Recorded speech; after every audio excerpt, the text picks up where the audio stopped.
Welcome back to the Paranormal Classroom, where we take attendance for the unexplained. I'm Amanda. And I'm Lindsay, and we're two teacher moms talking about stuff that freaks us out.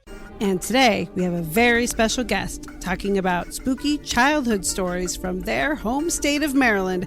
We have Scotty Landes from the Bananas podcast.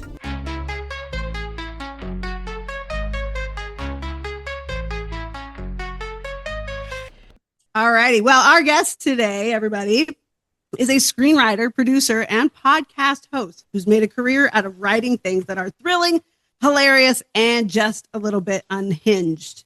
You've seen his work in films like Ma and the Machine and heard his voice on the Bananas podcast, my favorite, where he uncovers the weirdest true stories that somehow made the news. He's a master of the bizarre and a connoisseur of the unbelievable. Amanda and I are excited to welcome ridiculously witty and humble and real good human, Scotty Landes. Oh, thank you. That's a very nice intro. It is an honor to be here. Thank you for having me on. Oh, man, we're so stoked. Thought I'd hallucinated when you offered to do this for people who had podcasts. You just said, as long as it's not your first one, then give me a buzz. You can understand why. Absolutely. I mean, this is what, our 38th? Yeah. And we're still like, how does this work? Yeah. It gets easier as you go, but it's funny. Right before we started recording, you said that you don't like scary movies, but that you do like paranormal things. That seems to me counterintuitive. I know. I don't know. I feel like when it's something, if there are ghosts, if there are aliens, those are real and probably more predictable in the sense of just what I understand about reality. Yes. But when you throw in someone's creative brain, and some people are just real dark. Yeah, that's true. There are some things I definitely can't handle, just gratuitous gore, the Saw movies and the. Oh yeah, that stuff. I don't even really enjoy that too. When you're young, or when I was young, I was like more curious. And now the idea of anybody getting like actually hurt is, I just don't need to think about that stuff. No. I definitely like thrillers, and I like dread. I like the idea of there's somebody outside of my house and I don't know if I locked all the doors. That to me is so much scarier than like, let's put a chainsaw on that guy's neck. I'm like, we've seen it now. We've just seen it so many times. Yeah. Yeah. My favorite scary movie of all time is Dead Calm with Nicole Kidman. Oh yeah. God, great one. Movie. I saw it as a teenager. My mom and I watched it. And have you seen that? No. Oh my gosh. I could still picture like every little scene. And then I'm terrible with actor names, but that guy from the Titanic who plays the real sleazeball rich dude. Oh, Zane, something Zane. Billy Zane. Oh, sure. Billy Zane. Oh, he's the bad guy, and it's so good. Young so Zane. He was a stud. That's a good one. My favorite horror movie is The Burbs with Tom Hanks. My also favorite. A great one. I mean, that was an early attempt at horror comedy. It is a horror because it scared me when I was 8, but I loved it. What's your favorite, Scotty? I have a couple. I get asked this quite a bit, and it's sort of like I do think Jaws is like legitimately the best horror movie ever made, because the impact it had on the world and the impact it had on me. Like, I am nervous every time I'm swimming in the ocean because of Jaws. And before YouTube showed us shark attacks, before TikTok and Instagram had that stuff, Jaws was the thing that you were like, I bet there's a shark, and I bet if I'm in deep water, there's one under me. I think that movie is also just a great movie. I love Silence of the Lambs, which is a very odd, I would consider it a horror movie. It's very odd in that it's like the villain, I think Hannibal Lecter is only on screen. I guess there's two villains, but Hannibal Lecter is only on screen for like 16 minutes, and yet couldn't be more iconic. Like, just instantly seared into our heads. And when you think of cannibalism, you think of Hannibal Lecter. That's absolutely pretty crazy. And then a slightly more modern one. I really liked, I'm trying to think of the most recent one that I just thought was incredible. Well, this isn't really recent anymore, but I thought The Descent was really effective because it combines claustrophobia with a monster movie, and just the claustrophobic part freaked me out more than the creature. Yeah, I've heard the performances from, it's like a mostly female cast, right? I've heard all women. Yeah, I think it's gory though. But yeah, it gets gory. But you can literally, when they show the first creature, is about halfway through the movie, you could stop it there, and the first half is no monsters, and you'll still be like, this is the most uncomfortable movie I've ever watched. Oh, It like cool. in tunnels. Ooh, I like forget that. Okay. What was the one we just watched? I joined you guys for Horror Club. What was it? Oh, it was so good. It was the autopsy of Jane Doe. Oh yeah, fun one. Yeah. I Also like kind of that a weird one. movie. Unique. Yeah. Mhm. That was cute. Cute in that Um, terrifying way where I could stomach it. Well, let's jump into like I'm dying to know your stories because you said you've got some spooky stories. So Amanda and I are both I'm still an elementary school teacher. She was, now she's at the secondary level, but kids of all ages tell us the craziest things. Sure. Sometimes embarrassing stories about their parents, but also creepy, weird stuff. And so Yeah. when we heard that you had Mhm. some creepy childhood stories from growing up in Maryland, we wanted to know what's your favorite? What jumps out at you? There's when I was a little guy, when I was a student, when you grow up in Maryland, it's interesting because the Civil War really took place there in a big way. Antietam, it was the bloodiest battle of the entire war. Gettysburg's in Pennsylvania, but that was where we would take field trips all the time. Very close. It's very common, especially where I grew up, sort of in the north middle, just north of Baltimore. That you'll just drive and there'll just be a battlefield. It'd be like, here's the Battle of the Hayfields, here's the Battle of the whatever. And so as a little kid, people would often talk about seeing ghost soldiers walking through their yard, or walking through the woods behind their house, marching like Gettysburg. There's one kind of amazing video that's online. You can fake everything, but it just looks like several soldiers walking through the trees during the day. And so that was always a big one as a little kid there, is you felt like if you sat and watched a hill after sunset, you would see soldiers standing on the side of the road or standing at the top of the hill or marching through the woods. That was definitely a known one when I was a little guy. In high school, Blair Witch Project came out when I was in probably a freshman in high school, something like that. And it came out in Maryland first. And a year before it came out, I was fishing with a friend of mine in Harper's Ferry, and we stopped at a convenience store, and on a chalkboard behind the cashier, it said, "Beware of the Blair Witch." And so they were already doing grassroots marketing like a year before. So and I said, "What's the Blair Witch?" And the guy's like, "Have you been to Burkittsville?" And I was like, "We just drove through Burkittsville." It's like, "Those woods are haunted." And so when the movie came out, I was so terrified that I was like, I thought it was real. My friend Jen, her dad was a lawyer. She ran out and got on a payphone and called her dad and said there were missing kids and that we have to go find them. People were crying and screaming. People thought it was a documentary because nobody had ever seen found footage. So to make it even crazier, when I was 2 years later, I was at a party, just a classic high school drinking and smoking cigarettes party. There was an above ground pool. And this dude, Joe, whose house it was, goes, "The Blair Witch house is walking distance from here." And I said, "Is it really?" And so a group of us walked to it in the middle of the night. And it was in Patapsco State Park. And nobody would go in the house. I was the ballsiest, I guess you could say. So I went up on the front stoop. There's like a patio, kind of 3 steps up thing. And I looked inside and there were still handprints on the wall from the movie. They had put like children's handprints everywhere. And all these dudes that were the guys that were getting into fights and loved being competitive in every other way were too terrified to even do what I was doing. And I took about one step in and kind of looked around. We didn't have flashlights. We didn't have cell phones. It didn't exist. And I just remember the fear of thinking like unhoused rednecks were going to kill me. Like that somebody already had a gun pointed at me or a bow and arrow or. Right. It's the real people. Yeah. I didn't think the Blair Witch was going to put me in the corner. I thought lunatics were living in that house. So again, but that's sort of just like the weird Maryland. There's just, it's a great place to grow up for ghost stuff and paranormal stuff because it just feels colonial and old. And it feels like old secrets of like, it's the biggest archdiocese in America. So there's like old Catholic influence. It's just an interesting place to grow up. A lot of weird spiritual stuff. Yeah, I have not spent significant time in Maryland. I spent 17 days in DC last summer, and I'll spend another 17 days this summer. So there's some crossover with Virginia and Maryland area, Yeah. but nothing like just I've been to Connecticut, Rhode Island, New Hampshire, Pennsylvania, but for some reason we just didn't spend a ton of time in Maryland as a kid. But It's I was sort of born and drive. raised Yeah. here, so that in I get Washington. it. It's small. It's small. We have a great aquarium and there's tons of seafood. That's our Yeah, main history, man. The things. history. I Great love place it. to like history.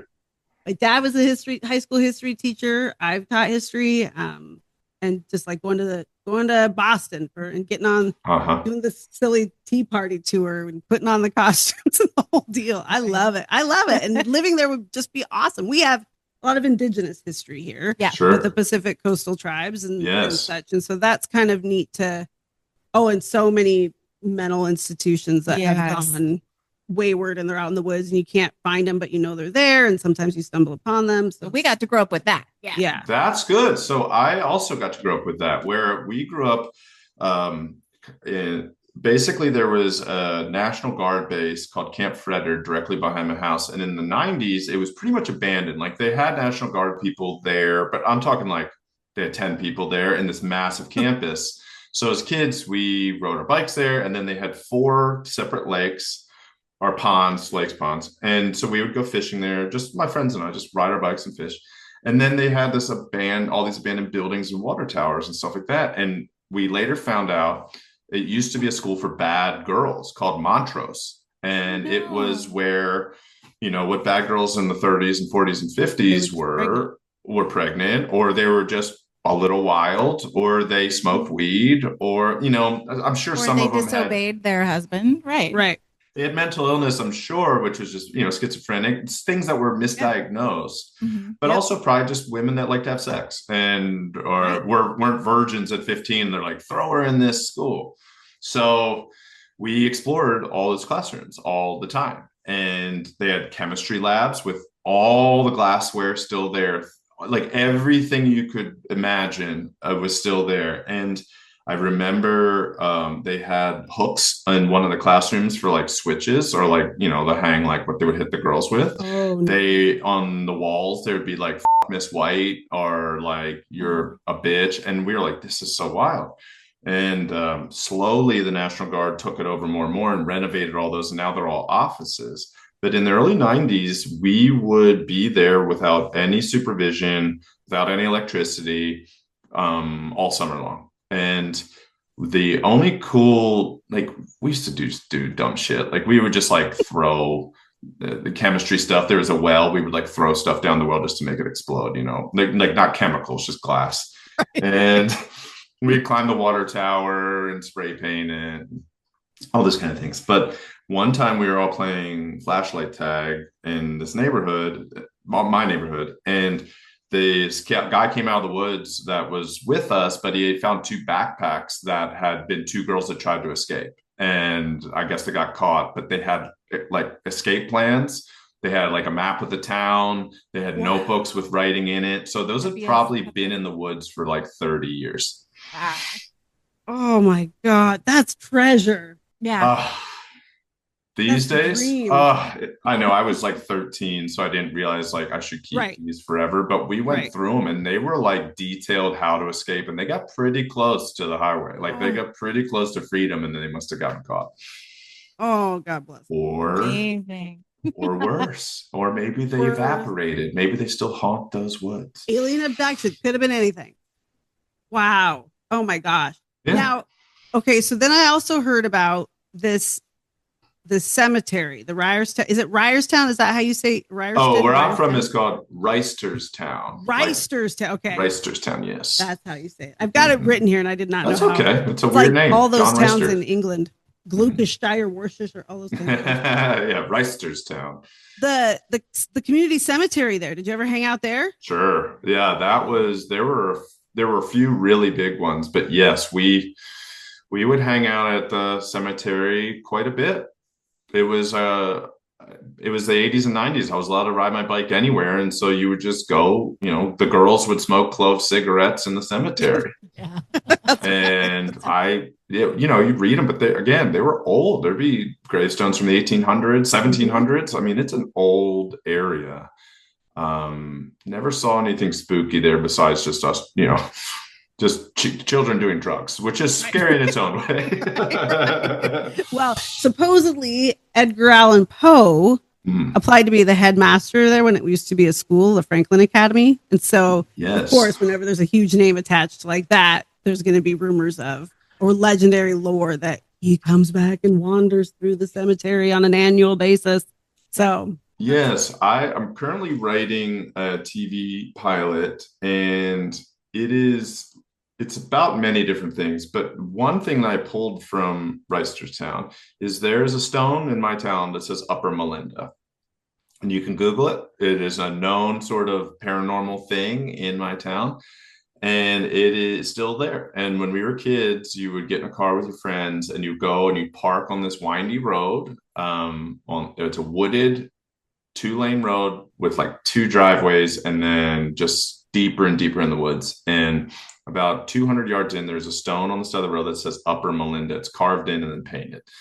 And Upper Melinda was a witch, and there had been a 3-year drought in Reisterstown, and everybody blamed her. And this is the true part. So I took and expanded it and turned it into a TV show where she's the villain, which is great. But the idea is they blamed her. Looking back, she was probably a lesbian. Right. She just lived slightly outside of Reisterstown. Or autistic. She was autistic. Exactly. She was somewhere on the spectrum and just didn't quite behave the way that everybody in that weird Catholic area wanted her to. And they hung her, thinking she was a witch. And then to make sure she didn't come back, they cut her in half and they buried her halves across town in secret locations, but the upper half is there at Upper Melinda. So that area and that part of the woods is called Upper Melinda, but nobody knows where her legs are. Nobody knows where Lower Melinda is. Nobody knows where it is. And the idea, so I took that and expanded it for this TV show where that if she ever emerges and finds them, the whole town gets killed. So that's sort of the premise of this new pilot. But the Upper Melinda part is the part that I knew from a kid just riding my bike by it. And it was the dare was you would drive your car. You know, we were all middle class kids. So we'd all have our Honda Civics and our dinged up Mitsubishis and Toyota Corollas and stuff. And you would take your friends and you would park directly next to the Upper Melinda Rock, and you would turn off the car and roll down all the windows and see if you could sit there for an hour. And people would scream and then yell, and people would say that people came running out of the woods. They would say there were dogs that would attack your car. But that was the big, like, do you have the guts to face Upper Melinda? Well, that's a great story. Man, I lived such a boring time. I know. It's I rode my bike everywhere, but I did nothing. Like, I was a scaredy cat, though. I was a big scaredy. I still am. But also weird. I definitely would have been burned at the stake. Oh, for sure. We both of us gone. Yeah. I know. Just being a little different. You would have been at Montrose School for Bad Girls and tried to kill Miss White or whatever they were doing. I'd have been exaggerating my life just to be sent there, just to have a story. It's really true. Very, really bad. I'm going to try to find a photo of Upper Melinda for you because it is different. Was she buried there? Did they do like they think her upper half radar? was buried there. Oh. There's another version that is they hung her over the creek that runs there. There's a stream creek because it's a very hilly area. And that in the morning they came back to bury her and the lower half had been gone, eaten by animals or taken. That's the other version of Upper Melinda. But I think the version I mentioned is the actual more accurate one. And it is documented. Like they did kill this woman after 3 years of a farming drought. So I'm sure I have a photo of this. Oh, here it is. I got it. If you need me to make your pilot better, you could change it and make it like a magician cut somebody in half. Ooh, I like that. But it's a real thing. And it's just this weird part of Maryland. And it's still there to this day. And I always tell people to go visit it. And, they never do because it's in the middle of nowhere. That reminds me. So combining two of your stories. So please. When Blair Witch came out, I was in... Oh God, how old was I? 21. I think I just turned 21 and I went to visit friends that I was at Cal State Northridge at the time. And I made a bunch of friends from Oklahoma. So I went to Stillwater, Oklahoma to visit them. We decided to see Blair Witch. Oh We boy. saw a midnight showing. I'm an early bird. I like to go to bed by 9:30 and I'm up at 5. Yeah. So we see this midnight showing and I knew, and it was my 3 guy buddies at the time and just me. And I knew they were going to pull some crap. And of course they did. Oh. And I woke up in the back seat of the car in the middle of the woods by myself. And Oh my so God. clearly I had fallen asleep in the car ride on the way home from the movie theater and they capitalized on it. And I remember, like, I have sense memory now, just sitting here. Like, I remember, like, okay, don't give them anything. Don't give them anything. Don't give. That's right. At the window, they're going to do something. So I just squeezed my eyes really tight and just waited because I knew they were going to mess with me. Yeah. And pretty soon I hear like scratching along the side of the door, throwing little pebbles. And then I just knew. I waited, and then pretty soon, wow, they all 3 at the window. And I knew it was coming, and I still peed my pants, I'm pretty sure. Definitely screamed like a ninny. Yeah, that all came flooding right back right now. But it was a scary time. It was the before internet times where we didn't know. Just felt realer.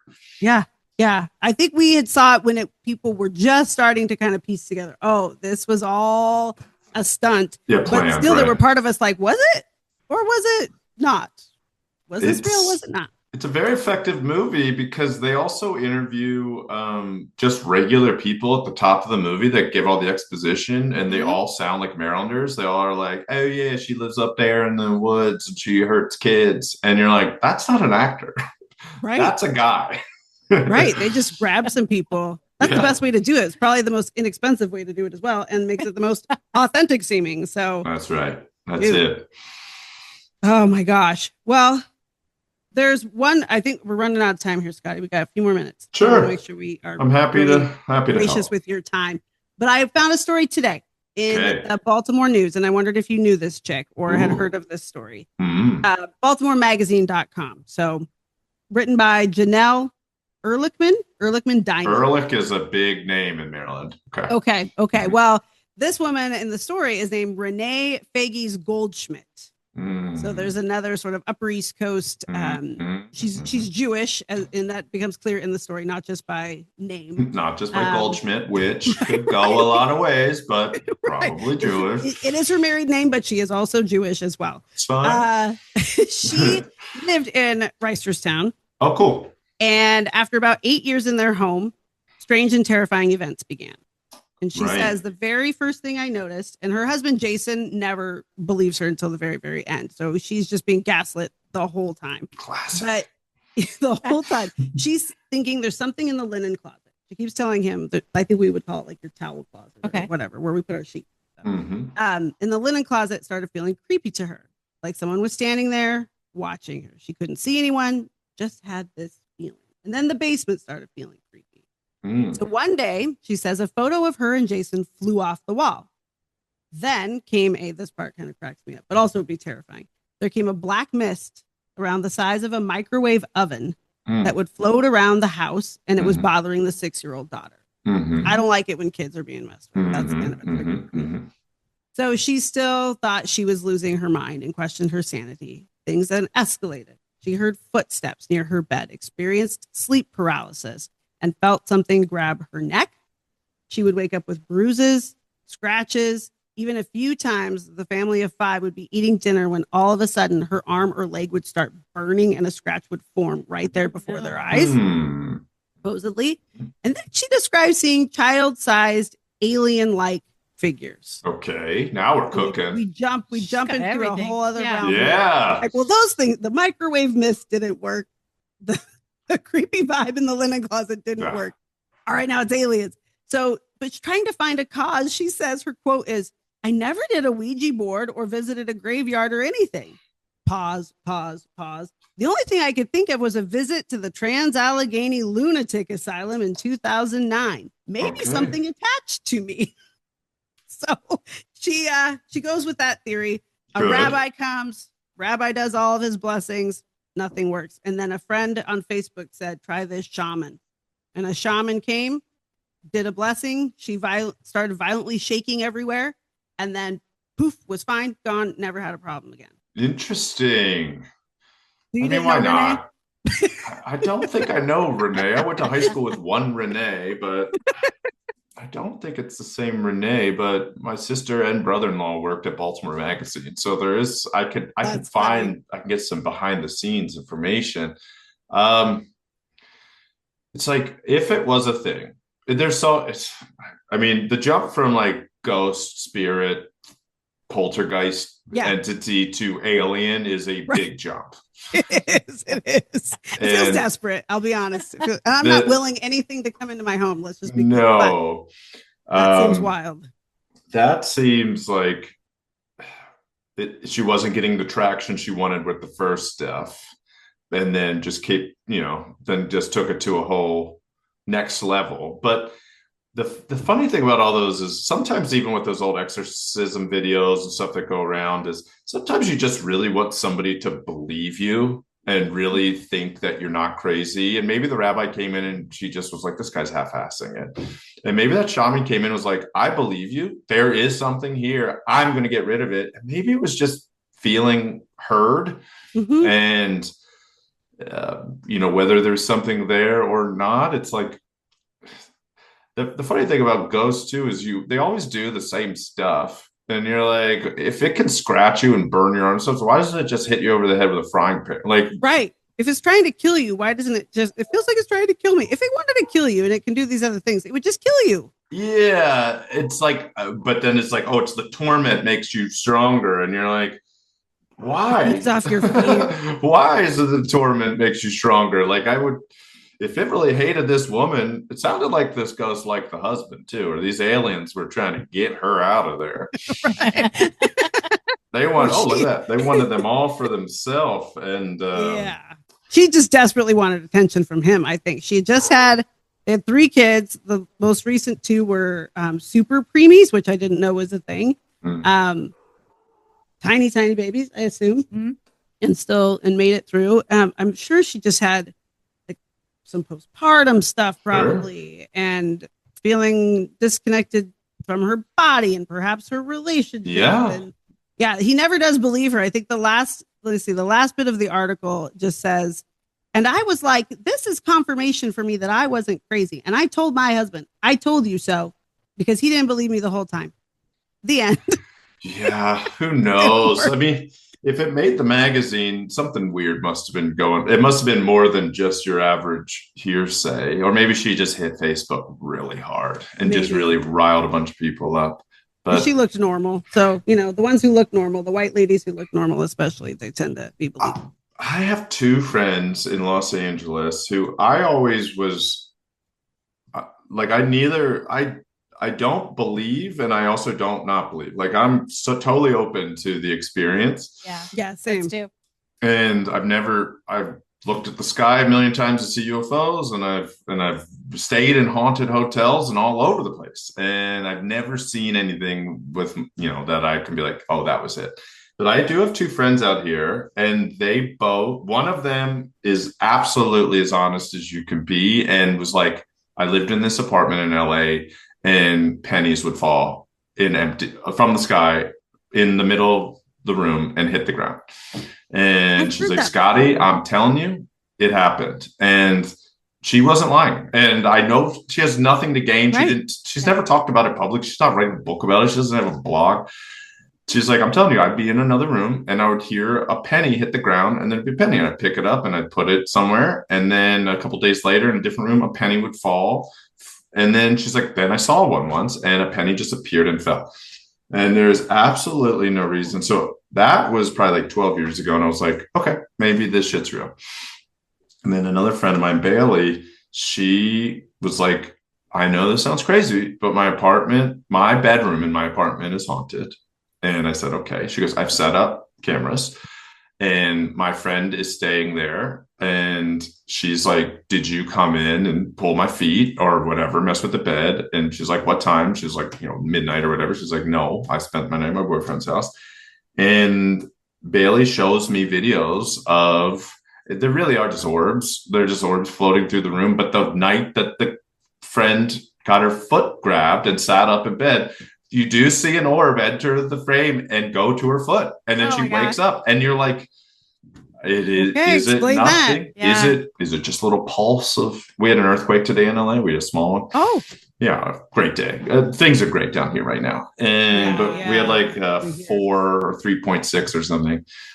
So it's like, is it sort of like leftover energy? Is there something that we just don't understand? But between Rachel and Bailey, I'm now like, it's probably real. I mean, We don't know what it is, but we like to say we're skeptics, but we're just fascinated by the weird, Mhm. and it's just so fun to imagine and wonder. And yeah, I think you can't kill or create energy; like it just is. Yeah. And so then something has to happen with it when we die. Something goes somewhere. And then it's more fun to live in a world where things are what you say. insane. It's just Bigfoot's my dude. I love Bigfoot. I've never seen Bigfoot. I could have the opportunity if he's real. I know somebody who could take me right now, and I'm too much of a scaredy cat. But I still love to believe because it's just more fun. Yeah. It's better to live in a world where anything's possible. We need more magic. Yeah, and how can Imagination. anybody say yes or no? How can anybody prove it either way? Where it's like, if I see it, I'm going to be so excited. I mean, I could see the drones over the city a year ago whenever they started appearing, and I'm looking at them like, if this is aliens, I am looking dead at them. And I can, if they go, it's aliens, then I go, well, then I've seen UFOs. But they didn't say that. So I'm like, I guess I haven't seen a UAP. They didn't tell us what it was. They were like, just don't worry about it. We don't know what it is. Yeah. I think they're ours. Especially. I think they're just spies. I think they're us. Somebody told me they were sniffer drones that just smell out nuclear than they're actually ours. And I was like, okay. They could have just told us. I know. Just tell us. It creates a bigger lack of transparency, always creates, I don't care what relationship it is between government and country or spouses or boss and employee. Transparency is the key. If you just say it, everything will be fine. Don't leave us to gossip and wonder. Just let us know. We can handle it. We can. And if we can't, if you don't tell us and something goes horribly wrong, well, then we can't handle that either. So I'd rather be somewhat mentally prepared at least. That's right. Well, Scotty, you've given us more than our fair share of your time, and this was a blast. This was so much fun. Oh my gosh. That was easy. We're so appreciative. Yeah, oh my God. Thank you so much. Congratulations on your podcast. It's fun to get together and talk about things that you're excited about. So exactly. Yep. Just keeps us connected. We work in 2 different buildings this year. And so we wanted to commit to seeing each other regularly. So we decided to just learn what we could about podcasting and just give it a shot. So we usually just record in the front seat of one of our cars while her daughter's at dance lessons. And every Tuesday night. Too. I like that too. It's a blast. Great. Well, I'm sorry to make you do a little bit more of an organizational get together, but also maybe this is good too. It is. Yeah, it is. We learned. I've had these for almost 9 months. Yeah, we don't use them. And we've never used them. So it's good to use them. The better things sound, the more people are willing to engage. So, well, thank you so much for having me. It was so nice meeting both of you. Thank you. Nice to meet you. Take care and tell Curdy hi. And your dog. Tell him hi. Good luck with your next script. Thank you so much. Bye, y'all. Bye. We just recorded with Scotty Landes. Lindsay's a huge fan. She's seen him live. She's like been telling me that she loves the Bananas podcast. She's telling me all about him. I actually didn't know about his podcast or the movies he'd written. I haven't seen them. We got to watch Ma. I went in blind. I would love to watch Ma. But anyway, he was lovely. He was a lovely person to talk to. Super nice. Really interesting. Just as nice as I thought he would be. Very humble, very chill, nothing scripted, just very familiar. It felt like just hanging out with an old friend and catching up on, crazy things that have happened to you. Or when you meet up with friends and they bring a friend and then you have to kind of traverse that unknown with that friend at a bar or whatever, and then you just start talking about weird stuff. Well, that's kind of what it felt like, because you knew him. I didn't know him. Yeah. So you're like starstruck and having this amazing experience, and I'm watching you have this amazing experience. It was just really cool. Did I keep my cool? I think I kept my cool. I love those guys from the Bananas podcast. They're both awesome. So thank you again, Scotty. That was so much fun. So nice of you to do that for our little podcast. I hope my dogs weren't too loud. They were like wrestling underneath, and I'm like, snapping at them. I know. Then they calmed down, but my gosh, we had WrestleMania. I don't know if it's going to get picked up, though, because we actually use mics this time, which, we don't use because we're recording in my car all the time. So maybe the dog pitter-patter didn't get picked up. It seems like we're always going to have something. If it's not birds or rain, trucks or raid or whatever, beep, beep. Or the ice from our drinks. Which the last episode or 2 episodes ago, I had that boba drink or whatever. Yeah. You can hear it so loud, and I was trying to control it. I'm never going to do that to you again. And that's when I was like, what are you drinking? So that people on the podcast listening would know what that sound is. Because it's just like... You're so funny. Because I'm thinking, they'll hear something, but it'll be pretty quiet. No, it's loud. very much like I am mixing drinks in the passenger seat. I swear I wasn't, because I drove there. But yeah, so we're going to watch Ma. We're going to watch his movie next. We have to. Oh, butterflies out the window. We have to. That's got it. That's a no-brainer. I read the summary of it, and it's about the woman, Ma, played by Octavia Spencer, invites these high school kids to party in her basement. She's like, yeah, you can just use my basement for your get-togethers, which is already a crazy premise. Mm-hmm. But she has some rules, and one of them is that you have to call me Ma. And there's some other things I can't remember off the top of my head. But then things start getting creepy and weird because she had some traumatic high school social experiences, and she seeks revenge on these young high school kids. Weren't even involved? Weren't even involved. I want to see it. I want to see it. Projecting your trauma onto people who had nothing to do with it and blaming them in a backwards revenge kind of way. Yep. So, yeah, we need to see it. Yeah. Be good. One of my favorite things that he said, I liked hearing about his experience with the Blair Witch Project coming out in his part of the world first, and how they were sucked into that Orson Welles kind of story. Is it Orson Welles who did the radio show? Yeah. And everybody thought it was real. The War of the Worlds. He got to experience that same, we think this is real. Yeah. That's wild. Because we didn't get that in Washington. I remember the Blair Witch coming out, and I remember people saying, it's all...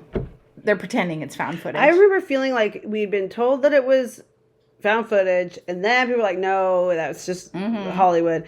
But there was still, when I saw it, was in this is it real? Is it not? I don't know. Maybe not. It was real enough feeling that it scared the pants off of all of us. Well, they were a genius because they didn't give the actors full scripts. They gave them just kind of they didn't even give them a map or anything. They were like, walk this way today. In the morning, they'd give them a little piece of paper. Today, you're going to walk this direction and you're going to talk about this. And they just give them really vague instructions. I didn't know that. So that's why the dialogue is not super captivating all the time. And it makes it feel more real. Right. Because it's just 3 friends hanging out in the woods. Right. Yeah.